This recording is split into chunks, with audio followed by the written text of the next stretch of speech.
Tadi saya ada ternampak satu video dalam FYP saya yang mana seorang warga asing bawa motor, ya. Lepas tu adalah warga tempatan ni menjerit-jerit, "Woi, woi, woi, woi, warga asing bawa motor. Tak ada lesen tu, tak ada lesen tu, tangkap," gitu ya. Aduh, sayang-sayangku, khusus untuk warga tempatan ya. Okey.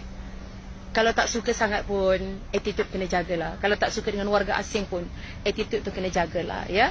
Saya sokong orang-orang tempatan yang ingin memberantas ataupun menangkap warga asing yang duduk dekat Malaysia, yang tak ikut aturan ataupun melanggar undang-undang Malaysia. Kalau nak tangkap, tangkap, gitu ya.